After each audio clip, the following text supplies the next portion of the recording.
Hello and welcome everyone to the third episode of Dharma Conversations. In the last episode, I spoke to Sandeep Balakrishna about the origins of the Congress Party, its character and evolution. And as the Congress progressed and the conversation progressed, there was more of devolution insights that came out. And what we saw in the conversation, and what I believe has happened during these years, is the media played no small part in aiding and abetting the Congress agenda. It built and shaped narratives which haven't helped India in many ways. So, in this episode, given Sandeep's passion for history and juxtaposing it in the current context that we're living in, we shall delve into the origins of media itself. How did media come into existence into India? How did it evolve or devolve in the subsequent decades? And come to the era before 2014, where the media had a vice-like grip on everything that happened in the country, including ministerial postings. So we hope you find this conversation and insights from Sandeep insightful. With that, let's start the third episode with Sandeep Balakrishna. Hi Sandeep, pleasure to be back with you again for the third episode of Dharma Conversations. This episode, I really want to pick on your passion for history and juxtapose it to the times we live in by talking about the media itself. How did the media come into existence in India? Okay, let's begin from the beginning, Parag.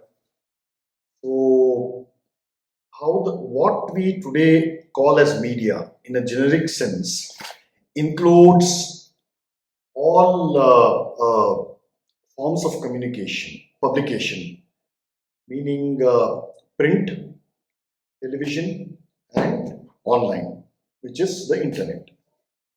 But the traditional name given to media was called the press, meaning it is a diminution of printing press.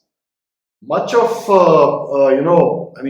just to state an obvious fact, after the wheel, perhaps the second greatest invention was a printing press in human history. From that time onwards, and guess which was the first document to be printed after the printing press came into existence? Mein Kampf? No. Good try, but no. It was a Bible. Ever since the invention of printing press, obviously, it was a new medium and people took time to understand, learn how it operated. Printing was a very, very complex activity even till as recent as the 1930s. Very time consuming, resource intensive, skill based. Compositors used to have annual competitions as to who was the best who was regarded as the best compositor. Fonts were invented. It's a beautiful history. But anyway, so obviously the invention of the printing press also, apart from publishing books, also gave birth to what later came to be known as newspapers.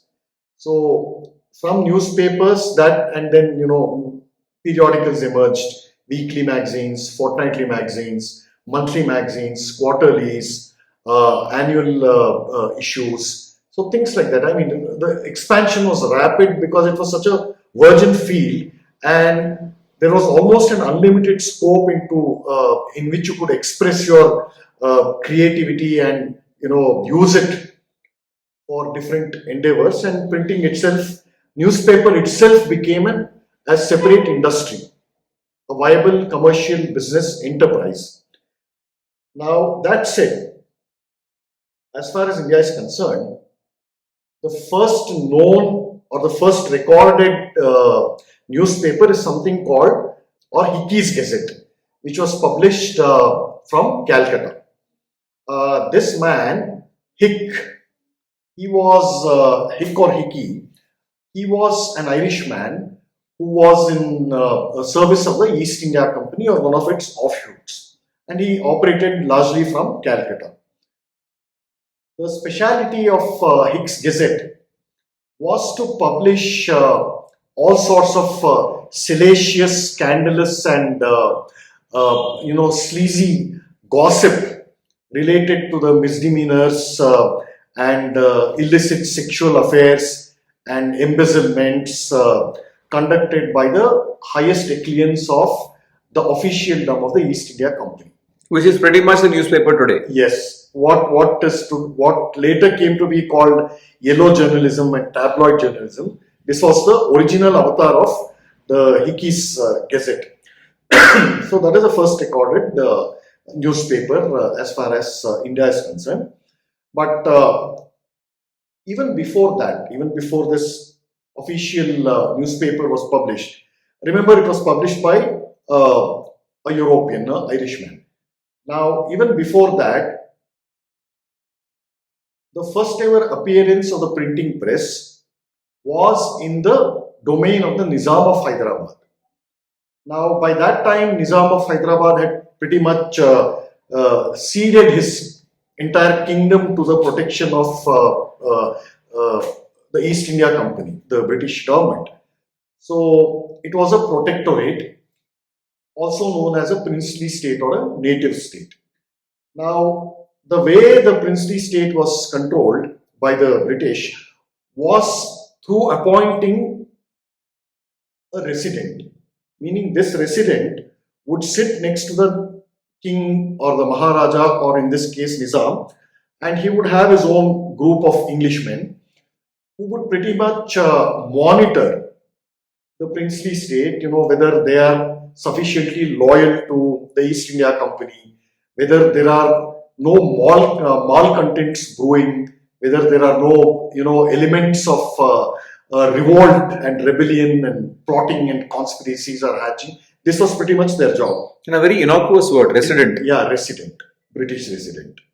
Cubbon Park, it was named after Mark Cubbon, who was a British resident for the Mysore princely state.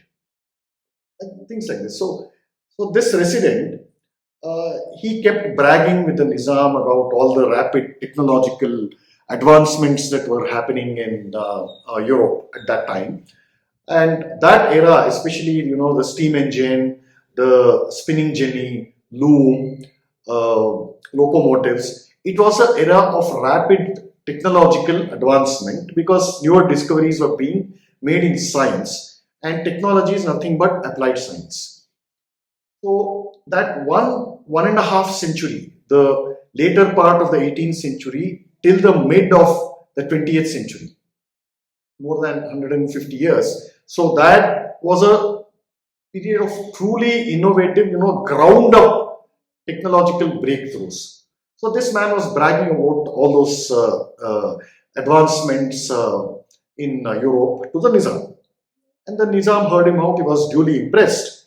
And he said, wow, I wish we could have something like this in India. And conversations of that nature kept happening. And then this resident mentioned printing press to the Nizam, and the Nizam, that captured his attention.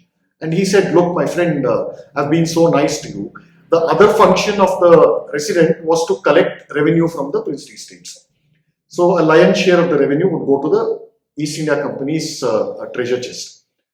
So he says, look, I've been so kind to you. I've been remitting all your finances. So let me have a look at the printing press which you're gloating about. And then the resident said, he kind of fell silent because at that time, throughout Europe, it was colonial Europe basically. Every other country, England, France, Germany, they were out to colonize the rest of the world. And one of the strictures in colonial Europe was keeping a tight control over the press, meaning printing machines, physical printing machines. And both at home, meaning in England, France, Germany, Austria, newspapers and magazines were tightly controlled by the government of the day. It didn't matter which party the government belonged to, but the press was tightly regulated. It might sound surprising today, but people have paid enormous costs for, So there was no FOE then? No, there was no FOE then. So all these are all nice things to, we use these words carefully without understanding, what kind of history they have passed. Exactly. So prohibition against, the rampant manufacture or use of printing machines was very much a part of that era. And so this resident, when he heard the Nizam's request, he wrote a letter to the Governor General. And he said, look, the Nizam is requesting an import of a printing machinery. So some 5 to 6 months of non-stop bureaucratic correspondence was exchanged between the resident and the Governor General. And finally, reluctantly, the Governor General agreed. He said, look, okay, we will, allow the import of only one printing machine to India just for the pleasure of His Highness, the Nizam of Hyderabad. So even today, when you walk into the physical offices of any printing outfit, small or large, the machine itself is of massive size. So it was first disassembled, parts were disassembled in England and then put on a ship, and then it landed in India, and then it was transported very carefully all the way till Hyderabad and then reassembled, and a demo was given to the Nizam of Hyderabad. That man got excited. So fast forward, once a technology is introduced to people, it's only a matter of time before people begin to find ways, both straight and crooked, to somehow take benefit from that technology. The classic case is, several classic cases, the disappearance of typewriters. With the advent of the personal computer. With the advent of the personal computer. It was considered a great, leap of technology when the transition from manual typewriters to electronic typewriters happened. A lot of people have built their fortunes selling electronic typewriters. Where are they now? Right? Obsolete And irrelevant. Completely gone. And even in the world of publishing, today, after what is known as DTP, remember? Yes. Desktop publishing. That pretty much killed the traditional printing industry in ways that we can't fathom now. So this is, the fears of the colonial governments in Europe about printing press were not unfounded. So they would, in one document, one official document, it says that these printing presses have the inherent danger of promoting sedition, insurrection, and rebellion. So giving a voice is what they didn't want. Yeah, they didn't want that to happen. Essentially, power slipping out of your hands. People should be kept sufficiently ignorant. So this was the reason. Keeping the unwashed masses unwashed. Masses unwashed, absolutely. So this was the reasoning behind all these prohibitions. But once, like I said, once technology comes in, there's no way you can go to a pre-technological era. Imagine a world, all of us are deeply concerned about environment and, polluting gases and whatever. But can you imagine yourself still going to work on a Tonga? Irreversible. It's irreversible. So that's how, printing presses gained popularity in India, and eventually Indians also woke up to. By then, a sufficient significant population of Indians had already been to Europe. They had traveled there, they had seen, the society there, and they had learnt about the power of newspapers. And so some of them who came back to India, they transmitted this knowledge locally, and soon, the Indian newspaper industry also, began to flourish here. And for the longest time, very interesting data point, I forget, I'll come back to it later. So anyway, that's pretty much the history of the origin of newspapers in India. Fascinating. I do not know this, and I'm sure many of the viewers will find this interesting. So, like everything else at that point in time, Irishman, resident, machines coming from Europe, would you say that influenced the kind of narrative we saw in the media in those decades, in the sense a Western influence? And we're still seeing the price and consequence of that? yes and no.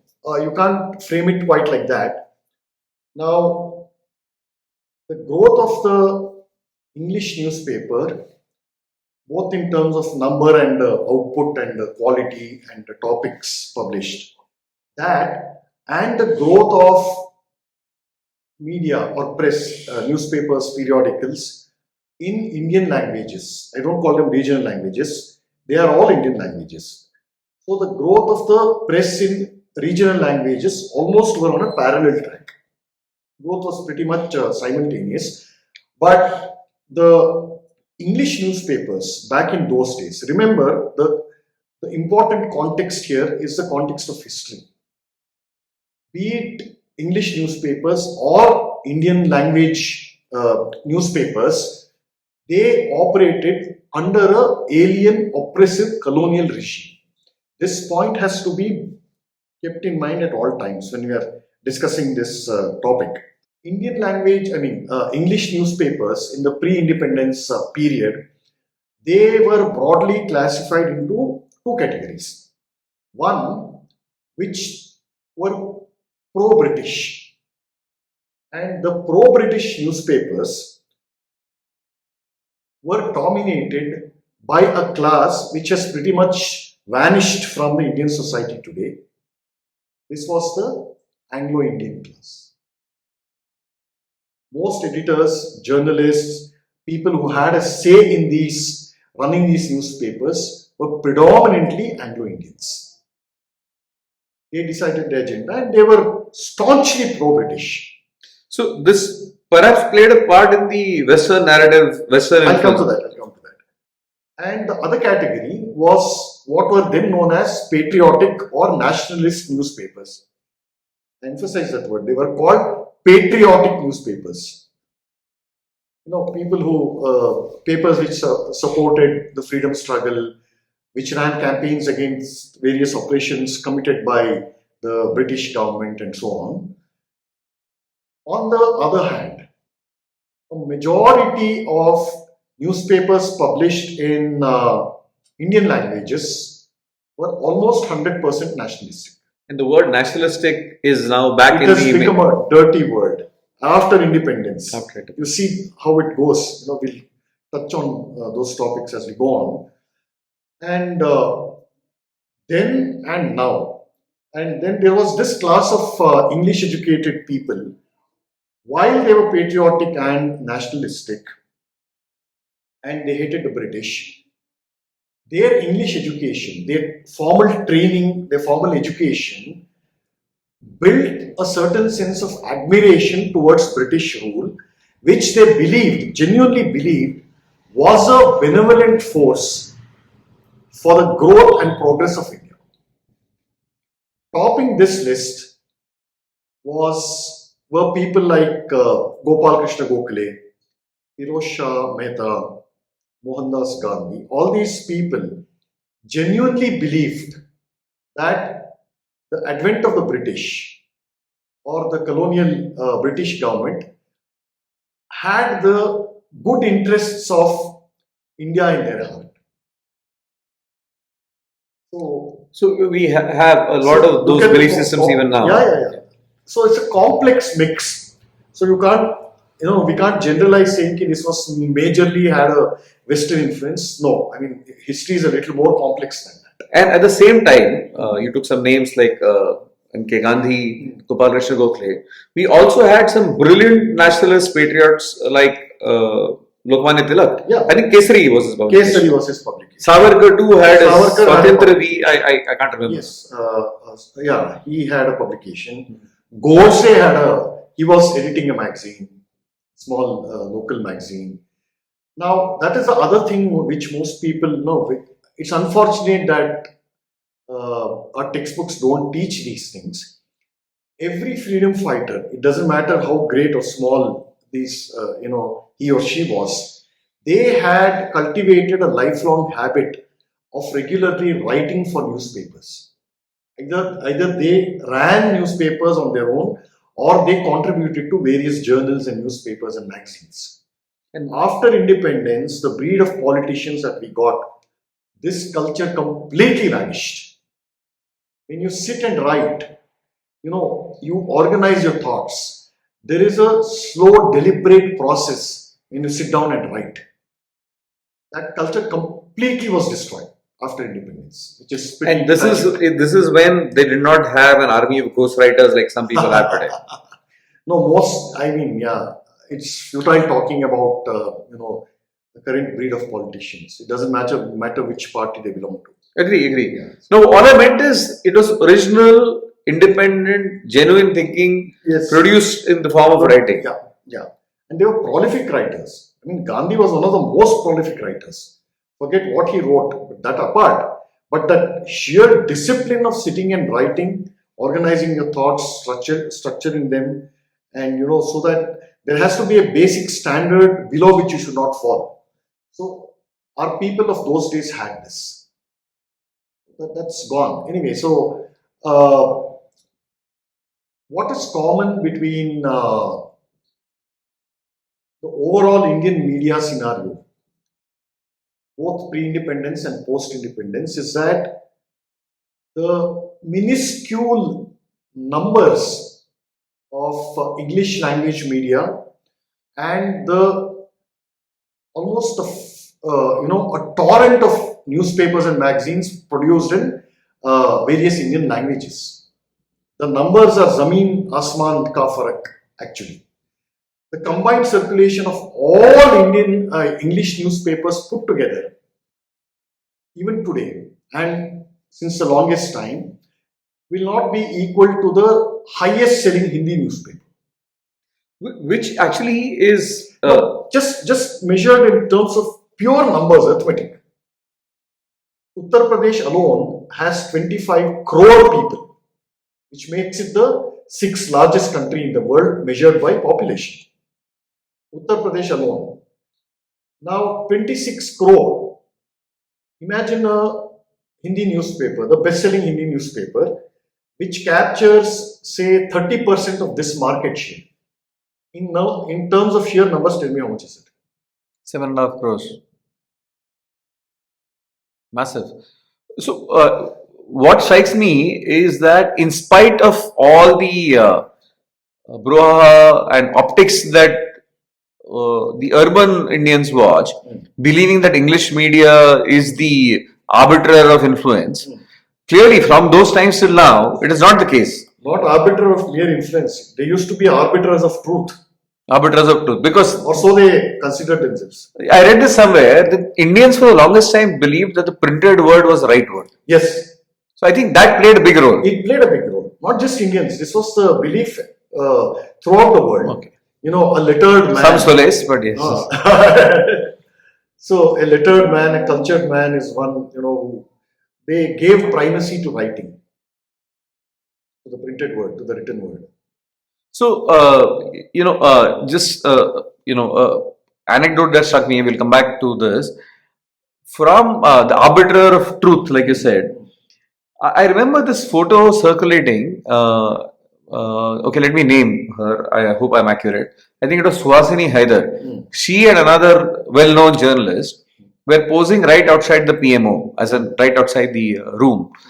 So, the unfettered access media gained over those years, and somewhere this thought is also triggered by the book behind you on the emergency. We'll talk about that in a bit.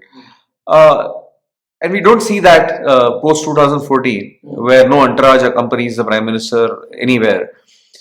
So to come to that state where they had a vice-like grip on narrative, including ministerial postings, like I started in the beginning, how did this come about to this pass? I mean, we've seen some kind of course correction where media is not determining cabinet posts or using bargaining chips, and there are several other ills that I'm sure we can talk about for another day.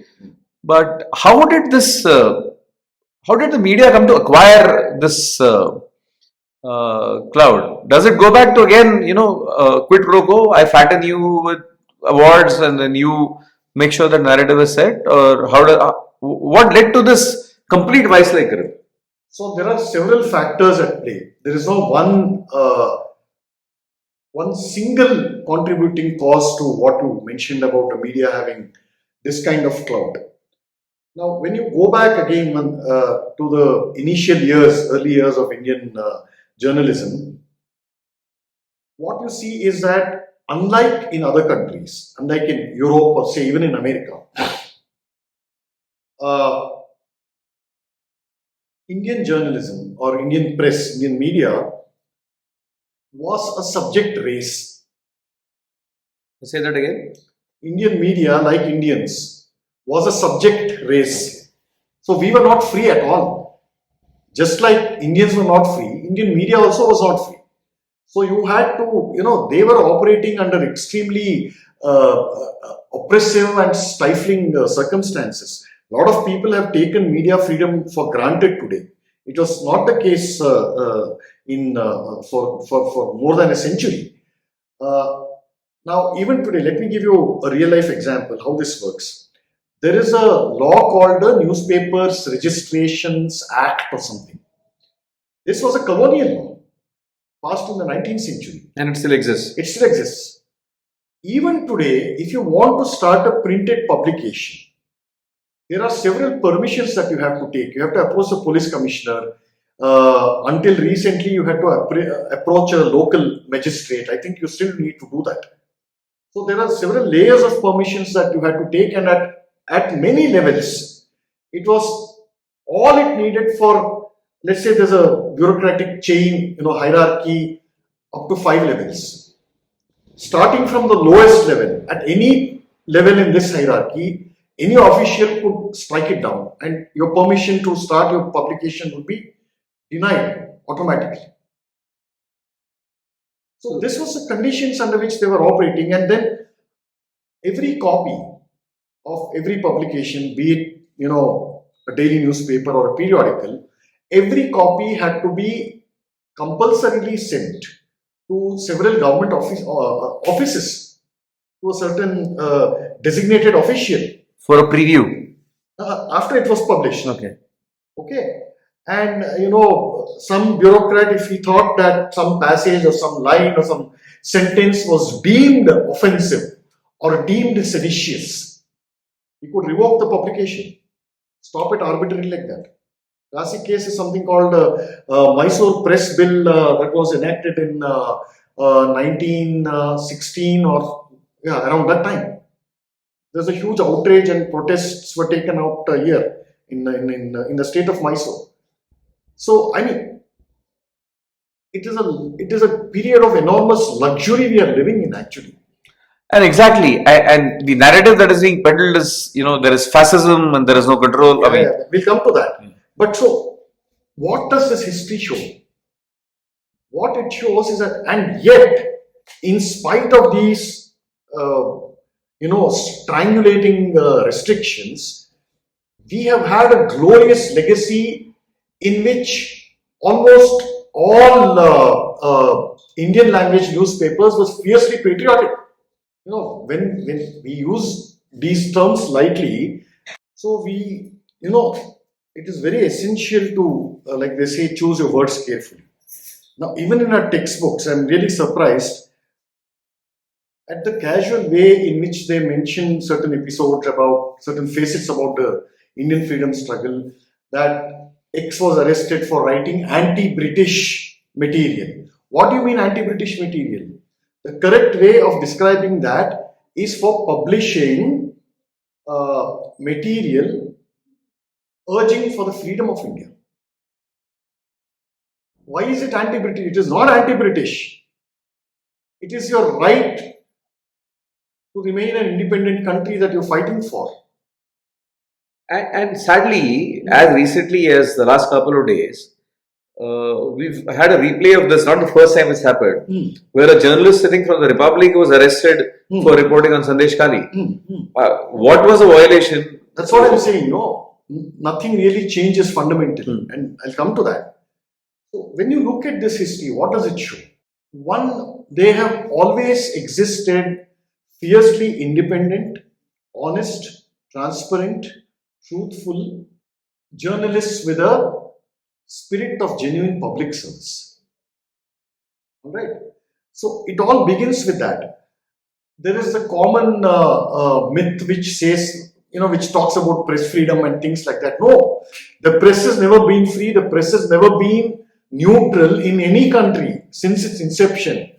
It is a precious few courageous journalists which show through their actions, what real press freedom means, what standing up to truth means, what is known as speaking truth to power. These things have been so overused that these when I hear these phrases, they sound like obscenities to my ears. Speaking truth to power, no, you've never spoken that. No, it is absolutely abhorrent. I mean, okay, let's name one journalist, Rajiv Sardesai. He claims that he speaks truth to power, whereas his entire timeline is littered with selective outrage. So, stay with this. I want to get into this since you mentioned a few handful courageous, right-thinking journalists who had the courage to show the world how media can actually be used for rightful purposes. So one name that comes to my mind was Ramnath Goenka, and their tagline actually was justified journalism by courage by fire. No. Journalism of courage. Journalism of courage. Indian of course, it has now it has become a rag. So that's another story. So if you delve back into the past, I mean, Ramnath Goenka is, I think, more easily recollectable. So, are there any standout names that you would call out in terms of fearless journalism? Yeah, exactly my point. See, it is the fact that you don't find these heroes by the dozens. So they are a minority. They will always be a minority. Look, take the count of all the freedom fighters of India. You can find only a handful of names. Because they literally put their lives on the line. That's why there are only so few of them in any field which demands courage and all the good things, all virtues. So courage is not a volume game. Yeah. Point. Very, very well said, Parag. So that is how it has always been. W.T. Stead.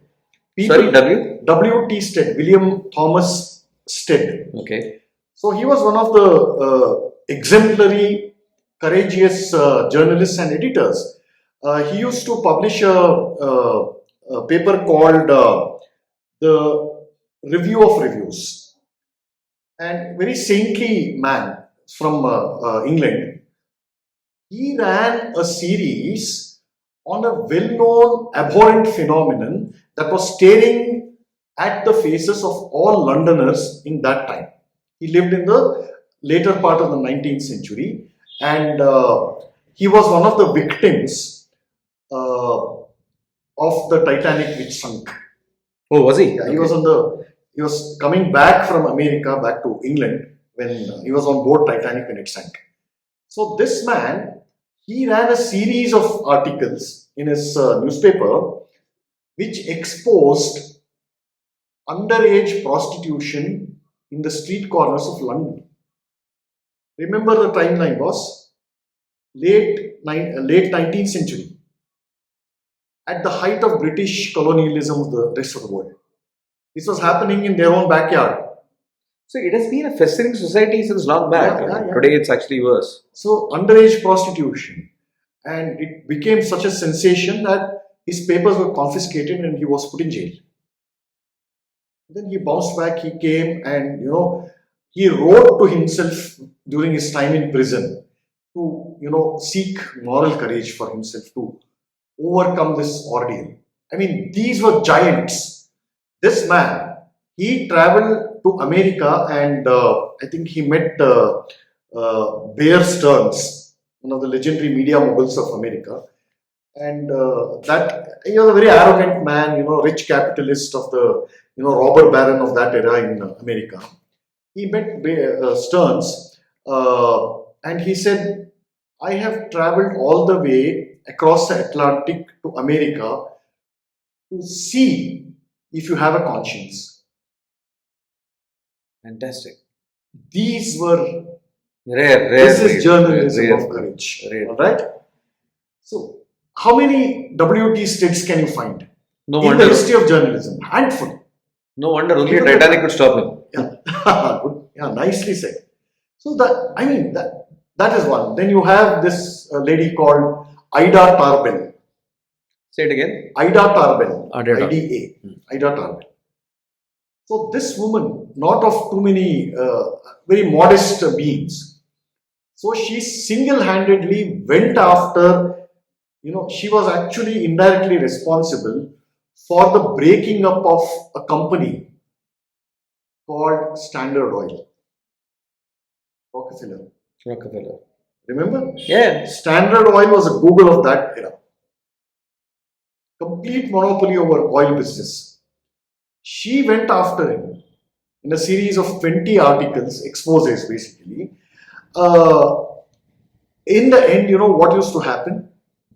When Rockefeller used to visit his local church, he stopped visiting his local church because you sense he felt guilty and ashamed.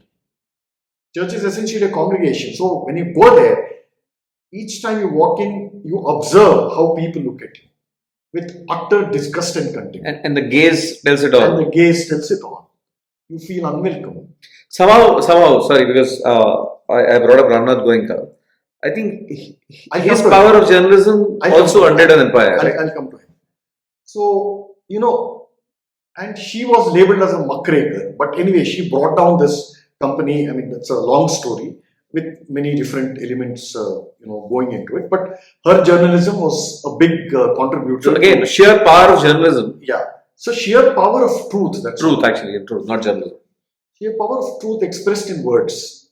And the medium is journalism. The medium is, output is ink and paper, ultimately. Now, coming back to Ramnath Goenka. He took the Indian Express as a sacred calling. And all his businesses, I mean, he built a massive business empire, with interest in multiple industries. And this man, his life calling was journalism. I've done a three-part biography of Ramnath Goenka, the lecture series in Gokhale Institute, but it's in Kannada. Okay, wonderful. So for him, journalism was a sacred calling. Look, he lived at a time when the Indian freedom struggle was at its peak. All right.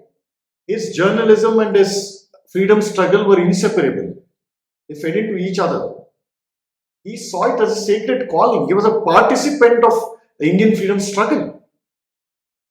And he was in close contact with everybody from Gandhi to Rajgopalachari to Srinivasa Shastri to Nehru. You name the tall leaders of that era. He was on first name basis with several of these tall leaders. And when he saw, for him, journalism was both a crusade and a sacred calling and a national service. That's how he regarded it till the end of his life. And sacred is the last word one would associate with the media of today. Exactly my point. So he made he toppled 2-3 governments, sir. A lot of people don't know this. Yeah, that's exactly what I was alluding to. And also a corporate house, right? Or am I mistaken? Reliance, was it? No, he had a running feud with Reliance. Yeah. He did not exactly like the methods adopted by Mr. Nehru but like this. So this was the outlook of Mr. Ramnath Goenka. Of all editors, and he put his entire business empire at stake to fight emergency. Which editor has done this? Which newspaper baron has done this? Which industrialist has done this? On the contrary, his long-time business associate and business rival, the roles kept changing. K.K. Birla, he was also a newspaper baron, Hindustan Times. K.K. Birla said he sided with Indira Gandhi and people like Sanjay Gandhi. The inflictors of emergency. So, like I said, that's why they are called heroes, because they are in such short supply. There were also a family, right? In UP, was it Vashisht? Who? Since you're on the subject of emergency, so this was in Haryana, and this was at the peak of the emergency. A father and son, both were journalists, Devendra Vasisht and Rabindra Vasisht. So they were running a very small local kind of a newspaper, and Bansilal was the Chief Minister of Haryana back then. Horrible man. Horrible is an understatement. He ran the state like a mafia, basically. And this is a man, whom Indira Gandhi also feared in many ways, because he made a famous statement. When a journalist asks Bansilal, aren't you afraid of Indira Gandhi's displeasure and things like that? बछड़े को मैंने अपने हाथ में कर लिया, गौ माता अपने आप आ जाएगी. You get the allusion? Yes, absolutely. The bachada, the calf, Sanjay Gandhi is in my hands. Understood. So the Gau Mata will automatically follow whatever I say. He knew how to play his cards. He knew how to play his cards. Yeah, but very notorious, right? Very notorious. So that in his regime, this Devendra Vasisht and his son, Rabindra was the father or Devendra was the father. I forget the exact this thing. Anyway, so they kept writing against the misdeeds of both Bansilal and the central government, obviously Indira Gandhi's government. And then, they were given several warnings, and they did the real journalism of courage in that sense. Finally, things came to a head, and they were running a very, very small operation. I mean, the circulation was hardly in a few thousands. It was a local paper in Hindi.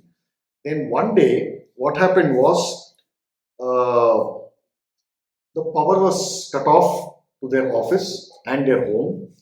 And when the father, very elderly man, about 70, 72, he was returning to his home on his scooter, some goons of Bansilal, they waylaid him, beat him with rods and iron chains, left him, bleeding to die. And then, when he did not, it was quite late and this man had not returned. So his family members also came out, and then they were informed by some of their neighbors that, he's lying there. And when they took them to the hospital staff refused to admit him for treatment. Because of the fear of Bansilal. Because of the fear of Bansilal. Hospitals refused to admit Devendra Vasisht, and they had to run from pillar to post, and finally somehow his life was saved. But he was pretty much became a vegetable for the rest of his life. His family was harassed. Gundas shadowing your family members wherever you go. Things that you see in movies. I mean, that it is fiction when you're watching a film. Ultimately, it's fiction, right? But still it hits you. Imagine this happening to you or somebody near to you in your neighborhood, to your own family. Imagine undergoing that pain, that harassment. And a strong man who ran the state with an iron fist was so rattled by a small family running a small somewhere, press. In some random town with hardly any road access. So this used to be pretty much the case in emergency. There are, of course, hundreds, if not thousands of such cases of, muzzling media freedom, killing and torturing and imprisoning journalists, things like that. And don't think for a moment that all journalists who were targeted or tortured or imprisoned by government, false charges slapped on them, don't think all of them were paragons of honesty and integrity. It was a dictatorship. It is a free for all. It doesn't matter. I'm Sanjay Gandhi. I wake up this morning. I look outside my window. I don't like the face of some guy I see on the road, and he accidentally happens to be a journalist. He'll be picked up. And the irony when Congress talks about the lack of FOE and the journalists who talk so freely without any cost being imposed on them. Yeah, we'll come to that. So, since you brought up the emergency episode, I think that's a good way to segue into what led to all this. Remember that Advani he started his career as a journalist. Not too many people know this. He had a solid grasp of events, and his analysis was in those days, if you read his older writings, they are spot on. He gave us the famous quote, about media. When the media was asked Yes. merely to bend, it crawled. I vividly remember. Yeah. Right? So it has become a punchline, a kind of, catchphrase, a slogan for at least 2.5 generations. Now, why did the media crawl when it was asked to bend? This is what Advani's, he leaves it unsaid, but we can, piece things together. The media crawled because it had already lost its spine by 1975 emergency. And what is the journey that led to that? And like I said in the last episode, all roads lead to Congress. Nawab Nehru. Nawab Nehru. All roads lead to Nawab Nehru. Now, one of the first things that Nawab Nehru did after he became, supreme leader was to call a bunch of newspaper editors and owners and journalists for a meeting. And he basically told them that, look, you're doing great service for freedom of expression and, the rest of the nice things, service to society, this, that, and other. And he said, I want to support you. So I am allotting you land so that you can build your newspaper offices. There's one entire street in Delhi which is lined on either side of the road with newspaper offices. Some of these offices are as old as the time they have been built. Land allotment. Land allotment laws, even some of those have not even been repainted.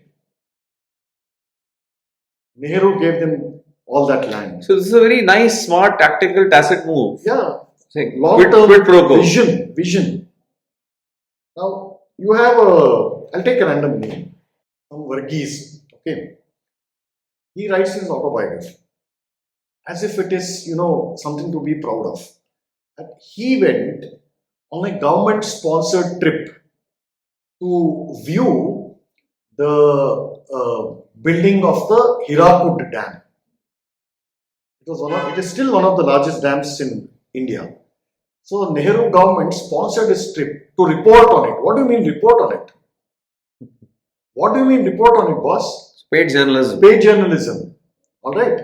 So that way he co-opted so many of these people, and it worked in two ways. One thing is the praise of Nawab Nehru and his government. The other thing is to act as a bloodhound, a trained bloodhound, to go after critics of Nawab Nehru. Sitaram Goel, for example, was one of the eminent victims of such journalism. So when he began to write about the dangers of Nehru's patronage to communists from China, from USSR, from communists, homegrown communists, when he warned about the long-term, fatal consequences of communist patronage, this man, this journalist, his name is some Bedi or some Puri, Punjabi basically. He ran a slander campaign against Sitaram Goel and, warned him in black and white, in print, saying that this kind of slander against the Nehru government will not be tolerated. And people might have to, such journalists might have to face serious consequences. So you do this. Let's take the cutoff starting date as 1951. Nehru, when he won the first general elections. And the cutoff date, the end date as the emergency. So 1950, 25 years. You do this for 25 years, serving the Nehru clan. And where is your spine to stand? You were already bent, boss. So the only option is to crawl. And a lack of spine anyway Yeah. does not allow them to stand. Right. So that is one. And the second thing is what later came to be called as, rather this is the origin of what is today known as Darbari journalism. Got it? Yeah. So these have long histories. Let's take the case of another random example, salaries. Even in those days, I mean, now, an average journalist with about say 10 to 15 years gets easily about 4 lakhs a month. That's the kind 4 lakhs a month. That's the kind of money it is there. And, And we had a journalist declaring his income tax returns. he was forced to declare his returns because his wife Had she to file an affidavit. filed her affidavit. At those now imagine the salaries in a socialist closed door economy. It would be pathetic. Now, one image of journalists that has been reinforced largely by Hindi cinema is that of a jholawala. All right. Now, this jholawala is a term that needs some context and explanation. So, the association with the jholawala in the mind of the audience was that he was a courageous lone warrior fighting against injustices of all kind, eking out an existence but not selling his pen. He's wearing tattered clothes and smoking a cigarette, typically having a beard. In those days, it was known as a Marxist beard. There were such terms, in fact. So he's going out of his way, traveling to locations where injustice has been done to people, and the state is a perpetrator of the injustice, or some bureaucrat, or some zamindar, this kind of thing. This image of a jholawala as an honest crusader for justice was reinforced largely by Hindi cinema. But in reality, who was this jholawala? He was a communist. One of the agenda, theoretical and practical, of a communist is to wage constant war against the Indian state. And these were the agents. And how is he portrayed in cinema? Do-gooder, selfless. Do-gooder, selfless. Some of those get killed. He's made to disappear. Cops torture him. These are all shown very graphically on screen. All right. So, on one hand, you have this jholawala kind of a guy. But in real life, a good section of these jholawalas typically took shitloads of funding, sorry for my language, cartloads of funding from all kinds of breaking India forces.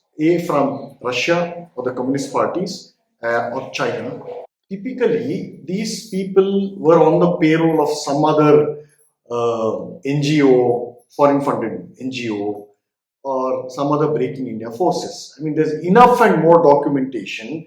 There's one guy, now he's a very senior journalist. He made an entire fortune by reporting only on drought and famine. What a way to earn the bread. What a way to... Other than starving and earning a bread. Yeah, this is predatory journalism. This is vulture journalism. Absolutely. Well said. And what has been this man's contribution in alleviating drought and famine situations? Zero. Sickening. So when you talk about press freedom, media, journalism, so this cozying up. So that is, you have two broad categories. One is this Darbari, Nawab Nehru, family loyalist, that kind of journalism, and the second is this ideological commie, Marxist kind of journalism. Both are equally bad. They are bad in their own way, but both of them together and separately are bad for India. Exactly. Good. These are the people, for the longest time, the first category, what later came to be known as the Lutyens media. So this evolution of Indian media, especially Lutyens media, is a fascinating and a horrific story by its own right. Now, for the longest time, a bunch of 6 to 8 editors sitting in Delhi would decide what news India should read, what should be the headline, who gave them this right. Their proximity to the ruling establishment. And all these 6 or 8 editors, right? For the longest time, not for the longest time, even now, they hate it when the Congress is out of power. Now, the first ever non-Congress government that came to power was VP Singh. And then all the fractured mandates that happened. Throughout that period, when the Congress was in wilderness after Rajiv Gandhi's death, and later even after Narasimha Rao, demitted office, the Congress was in the wilderness till 2004. That is roughly about a decade or more. During that period, this Lutyens media, they felt extremely uncomfortable. There's one lady who's written a book. She's a journalist.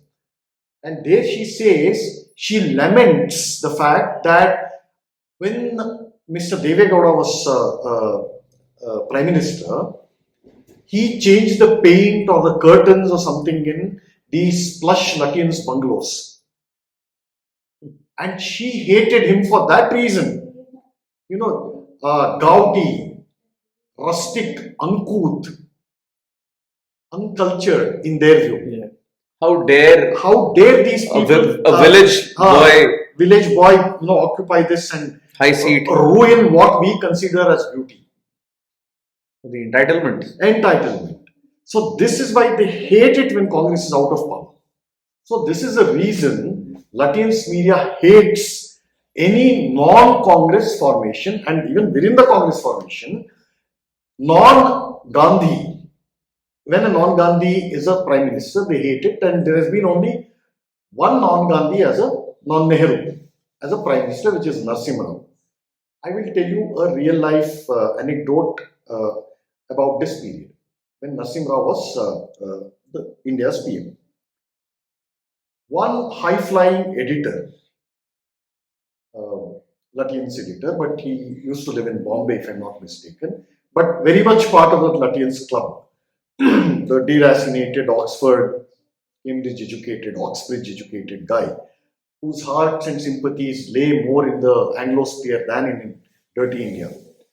So this man, his wife, she was also a journalist, and as was the custom for many years until Mr. Modi abolished it, the practice of taking journalists on junkets and jaunts aboard the Prime Minister's flight.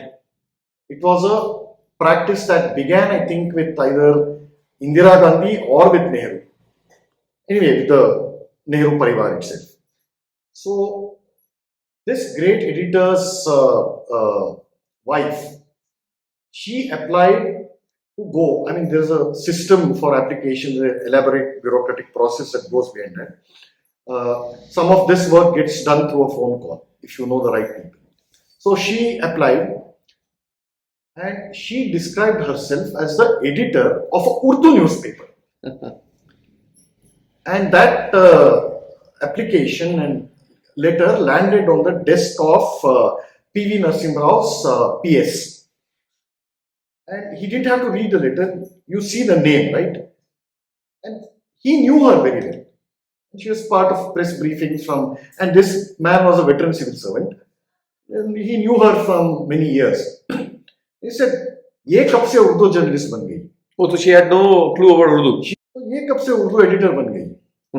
And then he immediately said, rejected. And this man, the husband, he began a series of articles basically abusing P.V. Narasimha Rao's PS. His name is P.V.R.K. Prasad. Saying, some nasty old man or cunning something Babu imported from South India.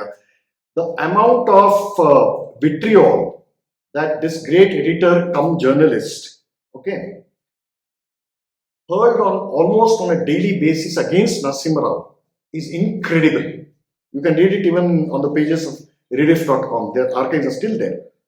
So just because he wanted his wife to accompany on that junket, where he plied with various things, he went against Narasimha Rao and the civil servant, the PS to the Prime Minister. Yes, and this great editor during the UPA regime and during the last days of the NDA-1 regime, much later in 2010, one part of his high-flying career were revealed in a phenomenon which is now known as radia tips. Okay, I think you know. I think I know who you're talking about, and for some strange reason which I don't know, I think that person has blocked me also. And he called himself repeatedly as a journalist of consequence. You know, you're talking about entitlement. He would write things like this in his pieces, referring to himself. Yeah, and from what I've seen of his marginalized self, the shock of the gravy train having been stopped and the vitriol, like you said, he spews. Yes. The serious sense of condescension, it is intact. Yeah. He actually believes the journalist of consequence. Yes. Yes. Who nobody cares about now. Exactly. And he gets flown in company-sponsored choppers, which lands on the terraces, helipads on atop, these 7-star hotels. He's given a royal treatment, plied with free food, and he calls himself a food writer. Journalism, I think this is a good career, or was a good career. Yeah. So on a journalist salary, on an editor's salary, how can you buy a bungalow in prime localities in Delhi and Bombay, which are valued at 55 crores? On the editor's salary, you spoke about Rajdeep declaring his affidavit, his income tax returns. Even if your annual salary is 4 crores, which makes it 30 lakhs a month? Even at that price, you can't afford this kind of property. Clearly not. I mean, it is the feeding part. Yeah. Actually, I had written about it briefly in the recent past, where I mentioned that journalism is the only profession, to my mind, and correct me if I'm wrong, which requires no professional qualification, no qualification to enter it, and does not have any accountability, can never be thrown out. Yes. Even politicians, while there is no criteria to enter politics, they still get voted out every 5 years depending on how the population sees. Politicians this is a great point, Parag. Politicians show some restraint. Even the worst sort of politician will show some restraint because deep down, he or she has a fear of becoming extinct. All it takes for a politician's career to permanently end is one election. Exactly. Correct. Well said. So that one election stands between your career and its extinction. Journalists, bureaucrats and judges, at least bureaucrats to some extent have. But journalists and judges, it doesn't apply. This doesn't apply. I thought about this, whether it is only profession. So, I mean, since you mentioned judges, judges at least require a qualification, academic qualification. Accountability is suspect. Yes. So, but therefore, journalism stands out. It does stand out. In the wrong way, of course. Yeah. So, I mean, these are the people who have set our agendas, who have told us what to read, what to think, how to form our opinion. They were all called opinion makers. I mean, it's amazing when you read, what all they've written in the past. I mean, the epithets they've showered upon themselves. They taught us what to think, believe, read through their written word. I do want to bring up this part and get your insights, because what happened on Jan 22nd, Ramlalla coming back home after 500 plus years. I remember reading as a regular citizen with little understanding of the past, of the kind of reportage that this entitled Lutyens media gave to the Ram Janmabhoomi movement, which was, like you said in, I think, one of our earlier conversations, the longest unbroken civilizational movement which saw culmination on Jan 22nd, over 500 years. Yes. There is no such parallel in history, right? I mean, I remember you saying that. Yes. So, in spite of such a divine, belief-led, cause-led movement, without any violence, at least on the part of the Bhakts, so to speak, the reportage was particularly damaging. I think that played a significant role in delaying what we saw on Jan 22nd. Would you share some light on that? Oh, it did. The delay part is, undoubtedly true, but the role played by the media in actually delaying the construction of the reconstruction of the Ram temple, that is, I think, minimal. At best, it would have changed a few minds, swayed a few minds, but the actual, as a actual real contributor to delaying the proceedings, I suspect it's little. But the narrative was completely one-sided. I still remember a journalist named Anil Dharkar. The grey-haired, dignified-looking fellow. Dignified-looking, yeah, serious. With he brings a lot of gravitas to journalism. Jholawala again? Not Jholawala. Okay. Well-paid, appearance. fattened guy. So he was editing Illustrated Weekly of India. I very clearly remember one long-form rant, basically rant, when the disputed structure was brought down. The week after that, I remember that editorial. He's basically vomited all over the page, blasting everybody, describing the Rath Yatra as Rat Yatra. Oh God. Extremely derogatory language. Like he got a perverse pleasure in, stringing together all those adjectives and verbal phrases. Rat Yatra, WRATH. Oh, okay. They're in love with their own words, even now, today's now then. Yeah. So this, I don't have polite language to even describe. This is not journalism by any standards. It is not opinion writing by any standards. Writing your opinion means fundamentally being honest and responsible to yourself. Clearly, there are no boundaries here. To above all, to thine own self be true. This occurs in Shakespeare. These people are talking about a tradition which predates their puny, insignificant little existence on this earth. And the audacity They are talking about a tradition which predates them by nearly 7,000 years. Who are you? Who are you? All of us. One speck in this ocean of time. Rat Yatra, the caricatures, they would commission all these cartoonists and painters to caricature L.K. Advani and other leaders of that period in extremely crude, coarse, ugly, and vulgar depictions. I mean, I can't say it aloud in words, but they were printed and published in all these papers. You should, a lot of things happen on social media, but here's a serious suggestion. Somebody has to compile all the media narratives across the board, left, right, center, whatever, across the board, the reportage, the editorializing, the opinion making that these fellows did just on IoT till the fall of the disputed structure. It can easily run into 1,500 pages, the conservative estimate. That is the amount of filth and lies and slander that they have inflicted on all our minds. This is journalism. This is also an offshoot or a byproduct of Darbari journalism plus ideological communist Marxist journalism. So, it's scary, worrying, shocking.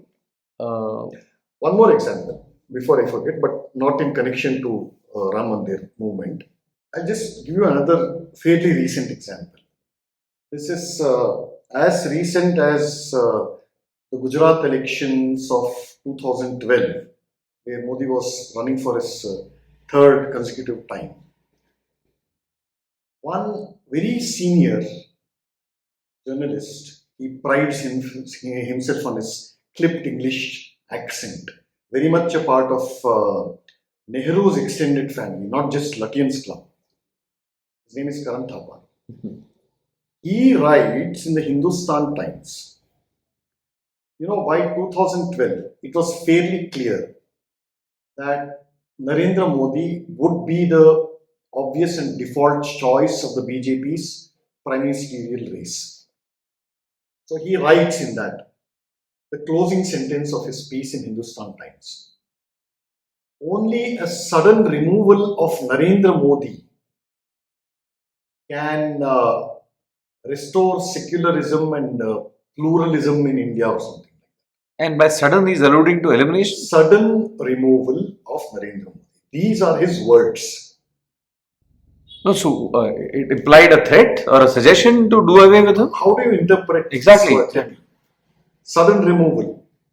It's open to multiple interpretations, but we all know What it implies. what the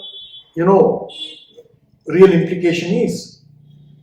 So these are journalists, these are editors, these are opinion makers, and they have had a fabulous time since independence, this variety. And no wonder the media. And all of them, all members of this club, this Lutyens club, all of them have gone unpunished. Accountability of misleading, slanted, agenda peddling reporting needs a recourse. Yes. It needs a recourse now. Actually, it's Yes. past due. Yes, it's overdue. We'll discuss that someday. Yeah. They've become irrelevant, but merely being irrelevant is not the same thing as paying for the sins. While the internet has democratized conversations or expressions, while they're irrelevant, the damage. Yesterday, I think it was yesterday I spotted it. The Hindu has written a piece on this lady being denied entry, an OCI card holder, who is a rabid anti-Kashmir. Anti-Kashmir separatist. So Hindu wrote a piece about it, as usual slanted, and that has been quoted by her to justify her cause. So Hindu is largely confined to Chennai and surrounding parts, but the power of the internet is making it reach across the borders or wherever else. So accountability still is needed. The irrelevance is unfortunately not preventing damage given the nature of the media right now. Given the nature of the media. This is because of two reasons. The complete breakdown of the judicial system. And cases stretch on for years, if not decades. Judges keep changing and the adjournments and things like that, and they keep happening. And these people are frighteningly well connected. Not just within India, but across the globe. Yeah, we've seen cases. We have seen several cases. For obscure people, 12 lawyers stand up. Yeah, stand up. Orders are given to release in the same day. Yeah, they don't. The accused guy doesn't even have to appear in court. The bail orders reach him at his home. So that's why they have remained unpunished, and this is what kind of gives them, even today, these factors give them the gumption to carry on their trade. The impunity comes from any accountability, which hasn't been imposed or can't be imposed, honestly, in the current framework. They have lost their patronage, but they are confident that they will remain unpunished by the law. This has happened. So a legitimate legal framework needs to be imposed. Yeah. So, now the press, the printed paper, newspapers, magazines, electronic media, rather television media, which had been closed for the longest time, when that was privatized, that created a new kind of monster. Most of the Lutyens media, some of the stars of Lutyens media, they were created by television, not so much by newspapers. Okay. Remember Star News? Yes, of course. It was the first private channel. Correct. If I'm not wrong. Star News, one breakaway faction of Star News, became NDTV. Okay. All right. So, the great Pranay Roy and his fabulous team. Now, here's the thing, Parag. Which channel can afford to celebrate its 25th anniversary in the Rashtrapati Bhavan? They treated that place like a party outfit, venue. party venue. So, yes, I'm glad you brought this up. More than the cost, let's say some higher bidder or somebody else with the means to afford it could afford it. But the whole sanctity of that place being rented out Like to, a five-star to an hotel. agenda peddling outfit, Yeah. which has caused serious damage, and thankfully they've also become irrelevant to a large extent now. That in itself reveals or rather confirms the ugly nexus between the regime and the media establishment. Yeah. Right? I mean, there can't be a worse example of this symbiotic relationship. Yeah. Look, there was one star journalist who was also the group editor of NDTV, who is now sitting on all kinds of random dhabas on the highway and peddling her alleged journalism. At the peak of her power, she had entire armies of literally servants, politely known as her juniors, catering to her every whim and fancy in the White House. In the White House. In the White House. You need serious level of clearances to, do that. He could do her live shows on the lawns of White House. A lot of American media are denied that privilege, that kind of access. She gets it. Live coverage of Kargil War. Yes. 26/11. And I'm still shocked with the regime since 2014. At least for that, there is definitely a case for treason. There is. She was cited by the Supreme Court in a judgment.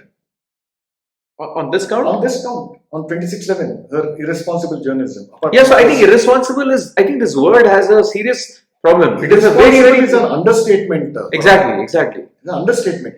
You talk to veteran people in the military across the forces about her. You will be shocked. I can't say these things because you can't substantiate them. But those are people who have been literally at the receiving end. But there is no reason why, for this count alone, this journalist should be held to account. That's what I'm saying. No? It comes back to the same thing. Your judicial system. And some of these things cannot be proved in a court of law. Lots of these things. So, I mean, so it's rotten. Something is rotten in the state of Denmark. But a deterrent can be set. A deterrent can and should be set. But they have been reduced to this level, so I guess small consolations. Yeah, I mean, we're happy with these, but I think. And the same lady who is so powerful sends a legal notice to, a random harmless blogger who's sitting somewhere in the Netherlands. Yeah, it's been in the public domain. Questioning her coverage of the 26/11 attacks in Mumbai. Just for questioning, she sends him a legal notice, and these are the people talking about fascism and threat to free speech. These are the same people. Such fragile, inflated egos, right? I was at the receiving end. Though no such legal notices or serious kind of things have happened to me. On social media, basically, I questioned this lady who's got a Rajya Sabha ticket from TMC. Series of questions about her coverage during. She was a news anchor, by the way. Yes, of course. Right. Questioning her, she says, "Oh, congratulations! You are fit to be prosecuted under Section 507 of the IPC. Wait for a legal notice." He said that on Twitter. And a lot of people, including me, are actually challenging her Sandesh Kari. Yeah. So, okay. So, I mean, this is journalism. These people talk about free speech and God knows what other virtuous words are there in the dictionary. I'm tempted to ask, although while that's not the purview of today's conversation, look, obviously not the right thing to do to muzzle media or any genuine dissenting voices like your example or the blogger from Netherlands. But the point is, one strategy could be to completely discredit, expose, and marginalize, which I think has happened since 2014. People have seen through, the aura has crumbled, all of that. But No, what aura, man? See, these Lutyens guys, they were acting as pimps and dalals, middlemen, brokers, fixing ministries. That is criminality. no, absolutely. Aura, I did not mean in the positive sense at all. For the common, ordinary citizens who were at the receiving end of a printed word and subsequently television, till social media made it a two-way discourse and rebuttals and exposes happen every second now. If you look at the states currently, which are not by the same party at the central level, they are muzzling any dissenting voices as we speak. It's happening in West Bengal, it's happened in Karnataka. So, the strategy of marginalizing them by discrediting, exposing them, which has been so well done, is a time consuming process. So, how would one weigh these? I won't advocate a second approach, but I think sometimes it goes too far. I think one needs to curtail absolutely, like the denial of permission for this lady. I think these moves would not have happened pre 2014. But similarly, I think getting accountability and holding them to the book, I think is called for. Being too righteous also has its consequences. No, righteous as in not right, righteous. No, I don't think it's so much a question of being righteous, but the question of not, eroding a few little public decencies that are still prevail. So you can't play the enemy's game and in the same way and hope to get a different outcome. I guess, that's my reading. Yeah, I was just curious about. I don't know anybody what the thought process is. But this muzzling of press and people who ask questions is part of the Congress culture. We're talking about states like West Bengal and Tamil Nadu, states like that. It's part of the Congress culture. What is TMC? What is DMK? They are all clones of Congress. As simple as that. Yeah, I wasn't attributing, I was comparing, I was trying to evaluate the strategy since 2014 versus where states continue to, muzzle genuine voices too. Muzzling is always part of not just India, but across the board, throughout the world. True that. The amount of criminality that Bill Clinton's regime has done is phenomenal. Read two books called The Clinton's War on Women. Clinton's War on Women. War on Women. Book number 1. Book number 2 is Clinton Cash. Sorry, say it again. Clinton Cash. Clinton Cash. Cash. C-A-S-H. Read those two books. Crime is an understatement for the kinds of things that they've done and gotten away with it. So this is there throughout the world. So all this thing about media as a last bastion of freedom and independence, it is good to say. It is how journalists like to flatter themselves. If you read a news, there is a reason it is there, because someone wants it to be there. It's not news. Yeah. So it has always been the case, because otherwise newspaper media, running a media takes serious money, even today. And clearly it is managed. Somebody has to pump in that money, no? And then goes back to what we spoke about, the ROI needs to come in. It has to come in. So, and then this ties in the truly independent voices, courageous, truthful voices. That is why they are so few in number. Those are the people who actually stand for freedom. Rest is all gas and ideology and inducements and patronage. So, if we were to now come to one, as usual, it has been fascinating, starting with the history of how the media, starting with the printing press, originated in India, and what has led to its sad impact on generations in many ways. And hopefully the decolonization, social media has played a big role. It has Voices like yours and a few others. superb. Yeah, absolutely. And Modi realized the power of that. When anything he said was misreported or deliberately slanted, he started to speak to the citizens directly using social media. I think Obama was his precursor in some That ways. word, Modi's social media, early adoption of social media and his outreach and the kind of success that he saw on it worked for a simple reason. Because he had credibility. Exactly. Which is what the desperate attempt to dent month after month, year after year has been going for 20 years. Everybody and his grandfather, politicians, big leaders, they are all on social media now. There's no politician who doesn't have. Yeah, exactly. It is not social media alone. Why does Modi get such reach even now? And why is he taken so seriously? Because he has credibility. Absolutely. Yeah. But the availability of social media was a big game changer. It was a big game changer. Yes. It is. There is no doubt. And of course, now it is prone to abuse. It has its own problems. So let's see. Now we are in 2024. We are at the cusp of the next general elections. There is, like you said, it is not an India phenomenon alone. We are seeing it in first world countries too for decades and as we speak. So let's say again, this is something I can't resist, and I know you're not a clairvoyant, but and Elon Musk, sorry, I need to bring this up, having taken over Twitter for free speech, at least that's what he's claimed. And I, for one, am a big fan, so I would believe him at his statements. So, as long as such platforms exist where you can speak your mind, agreeable or not agreeable, and the dwindling of the mainstream media in India and somewhere, newspapers are literally died, right? I mean, there are several countries where there are no newspapers.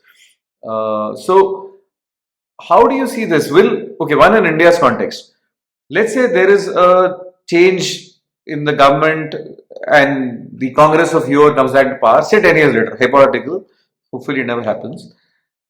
These vipers who are hissing and have been marginalized, they will regroup and it will quickly go back to the stranglehold it had earlier, or social media will continue to challenge them and they will not be able to ever regain their complete vice-like grip. That is one part of the question. The second part is... I'll address the first part. Okay. Assuming what you said, a Congress or a non-BJP comes to power, the media will, try to reclaim its lost territory and dominance.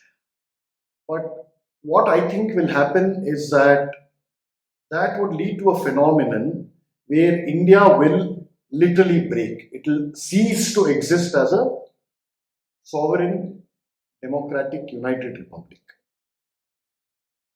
You're saying it will actually lead to that. And you say that because past experience. See, Punjab was, I mentioned this in the last episode. Yes. Punjab was an inch away from becoming another Kashmir. And with such a strong central government, they are somehow managing to contain these lunatics from the Khalistani random outfits who funded the current party that is in government in Punjab. They will demand their pound of flesh. It is, that's the only way I see going forward. Like so regrouping. So this dominance of their thing, it might not happen, but that question will be valid if there is something called a united India as a political sovereign entity exists. So they're West Bengal for the last 10 years has been feeding a crocodile, which will ultimately eat the master, which means secession. Yeah, for barring having actually seceded, this state and everything else is happening.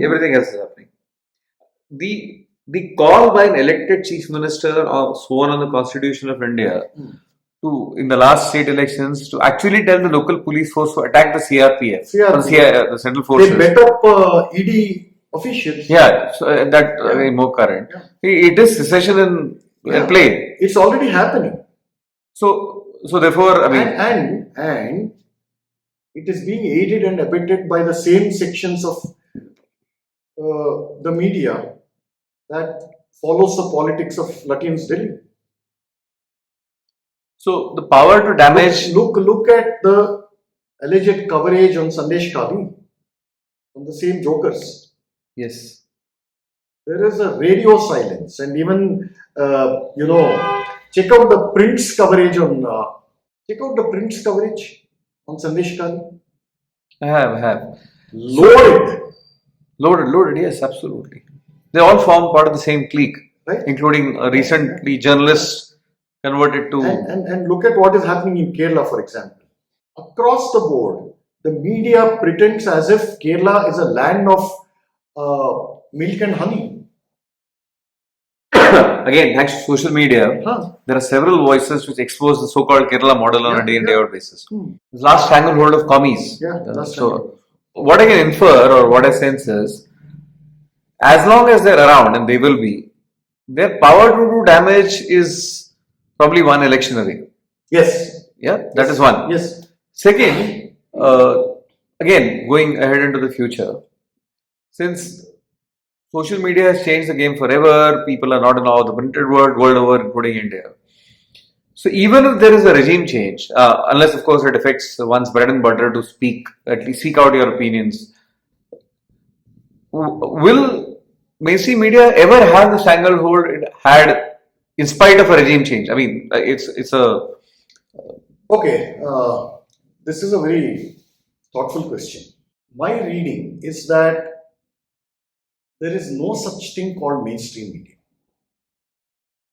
I'm borrowing on popular jargon. So the words like mainstream media arose organically due to certain historical circumstances. Typically, when you say mainstream media, it shares certain characteristics, meaning you should have a sufficiently large organization which is professionally run. It creates jobs and managed well, has a proper team, and all its news and opinions are verified and truthful to the best of their knowledge. You see these government declarations, right? The last line is, the information stated herein is true and accurate to the best of my knowledge. So that was one of the markers of what used to be known as mainstream media. And they were also known, by the way, when there were proper journalists, they were also known for their wide reading. Scholars used to be invited to write columns on specialized topics. This culture used to be there. Forget these Lutyens media, all that, but there was also this track. So that qualified as being called a mainstream media, where because they were respected. And again, the Indian media is just a continuation or an imitation, at any rate, of the European media. And that is why there was a relationship between people in power, politicians and editors. And editors were free to question. That culture used to happen because politicians in those days were also fairly well read. Remember what I told you? All these freedom fighters and early breed of politicians who would write, and they kept an open mind. That vanished after the tyranny of Indira Gandhi. That is when the real downfall happened. Anyway, so these characteristics combined gave rise to the term mainstream media. And then there were so-called independent journalists and small papers. Mainstream media also was associated with two things. One, large circulations. Two, second category was the ability to influence. Some papers, specialized papers, they wouldn't have too much of circulation, but what they wrote carried weight. Influence, like you said. Influence. So they carried weight because they had credibility. So when you say mainstream media, it encompasses some or all of these characteristics. Now, with the media people becoming editors, becoming brokers and fixers, and getting into Rajya Sabha and becoming press advisors. I mean, when you become a press advisor to a politician, you're a former journalist, you become a press advisor to a politician, on what moral authority will you go back to journalism and still claim that you're doing objective journalism? And it puts a big question mark on all the journalism that happened from the person. That happened from the person until his career till then. Exactly. It can't be divorced from motive at all. Correct. So this question or the reason I asked you to... So my reading is that there is no such thing called mainstream media anymore. And plus with the near extinction of print media and the near irrelevance of television media, most of your publication happens online, on the internet, where, like I said, everybody is a publisher. And anything, in my view at least, anything that I can regard as serious journalism or serious media should be transparent, honest, and factual. Fact-based. Look, I have no problem if a leftist publication declares that my ideological commitment is to the left. To that extent, it is honest. I will know what I am reading. I will know the source of it. Absolutely. I know the motivations for it, the opinion that it is putting out. The mask has to come out. Or they declare. For the longest people, these guys sat on a pedestal in India. The Lutyens guys sat on a pedestal, kept criticizing BJP, Hindutva, RSS, the rest of it, kept criticizing them without declaring their allegiance to the Congress party. They pretended to be neutral, objective journalists.